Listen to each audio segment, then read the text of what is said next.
ಎರಡನೇ ಬಾರಿ ಈ ಉತ್ಸವವನ್ನು ಕುಣಿಗಲ್ ತಾಲೂಕಿನಲ್ಲಿ DKS ಚಾರಿಟಬಲ್ ಮತ್ತು ಶಾಸಕರ ನೇತೃತ್ವದಲ್ಲಿ ಇವತ್ತು ನಾವು ಆಚರಣೆಯನ್ನ ಮಾಡ್ತಾ ಇದ್ದೇವೆ.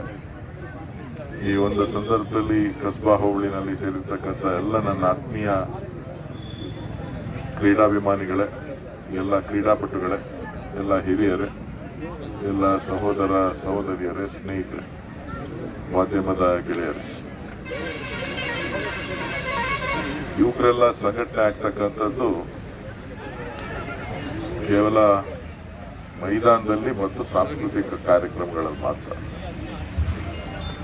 ಯುವಕರು ಒಂದು ಕಡೆ ಸೇರಿದ್ರೆ ಒಂದು ಹೊಸ ಹೊಸ ಆಲೋಚನೆಗಳು, ಒಂದು ಶಕ್ತಿಯ ಪ್ರದರ್ಶನ, ಒಂದು ಒಗ್ಗಟ್ಟು, ಒಂದು ವಿಶ್ವಾಸ ಮೂಡಿಸ್ತಕ್ಕಂಥ ಒಂದು ನಿಟ್ಟಿನಲ್ಲಿ ನಾವು ಚಿಂತನೆಯನ್ನ ಮಾಡಬೇಕು ಅಂತ ಹೇಳಿ ಹೊಸ ಹೊಸ ಪ್ರತಿಭೆಗಳಿಗೆ ಅವಕಾಶಗಳು ಸಿಗಬೇಕು, ಎಲ್ಲವನ್ನು ಮರೆತು ತನ್ನದೇ ಆದಂತಹ ಒಂದು ಪ್ರತಿಭೆಗಳೇನಿದೆ ಆ ಪ್ರತಿಭೆಗಳನ್ನು ಗುರುತಿಸಲಿಕ್ಕೆ ಒಂದು ವೇದಿಕೆ ಆಗಬೇಕು ಅಂತ ಹೇಳಿ ಇವತ್ತು ಕುಣಿಗಲ್ ಉತ್ಸವವನ್ನ ಕ್ರೀಡೆ, ಸಾಂಸ್ಕೃತಿಕ ಮತ್ತು ಶೈಕ್ಷಣಿಕವಾಗಿ ಎಲ್ಲ ವಿಚಾರಗಳನ್ನ ಗಮನದಲ್ಲಿಟ್ಕೊಂಡು ಇವತ್ತು ಕುಣಿಗಲ್ ಉತ್ಸವ 2025 ನಾವು ಮಾಡ್ತಾ ಇದ್ದೇವೆ.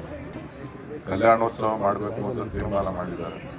ಕಲ್ಯಾಣೋತ್ಸವ ಕೂಡ ತಿರುಪತಿ ವೆಂಕಟಸ್ವಾಮಿ, ಪಾರ್ವತಿ ವೆಂಕಟೇಶ್ವರ ಕಲ್ಯಾಣ ಉತ್ಸವ, ಸೊ ಅದನ್ನು ಕೂಡ ಮಾಡಬೇಕು ಅಂತ ಹೇಳಿ ಮಾಡಿರೋದ್ರಿಂದ ಬಹುಶಃ ವಿಶೇಷವಾದಂತಹ ರೀತಿಯಲ್ಲಿ ಕಾರ್ಯಕ್ರಮ ಸಂಭ್ರಮ ಸಡಗರದಿಂದ ಸಂತೋಷವಾಗಿ ಇಡೀ ಕುಣಿಗಲ್ ತಾಲೂಕಿನ ಜನ ಇರಲಿ ಅಂತ ಹೇಳಿ ಈ ಕಾರ್ಯಕ್ರಮವನ್ನು ರೂಪಿಸಿದ್ದೇವೆ. ತಾವೆಲ್ಲರೂ ಕೂಡ ಭಾಗವಹಿಸಿ ಯಶಸ್ವಿಯಾಗಲಿ, ನಾನು ಕೂಡ ನಿಮ್ಮ ಜೊತೆನಲ್ಲಿದ್ದೇನೆ ಅಂತಕ್ಕಂಥ ಮಾತನ್ನ ಈ ಸಂದರ್ಭದಲ್ಲಿ ಹೇಳ್ತಾ ಎಲ್ಲ ಕ್ರೀಡಾಪಟುಗಳಿಗೆ ಶುಭವನ್ನ ಕೋರಿ ಪ್ರಯತ್ನ ನಿರಂತರವಾಗಿರಲಿ. ಖಂಡಿತ ಯಶಸ್ಸು ನಿಮಗೆ ಸಿಕ್ಕೇ ಸಿಗ್ತದೆ.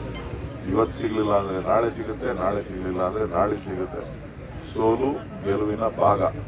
ಒಬ್ರು ಸೋಲ್ಬೇಕಾಗ್ತದೆ, ಇನ್ನೊಬ್ರು ಗೆಲ್ಲಬೇಕಾಗ್ತದೆ.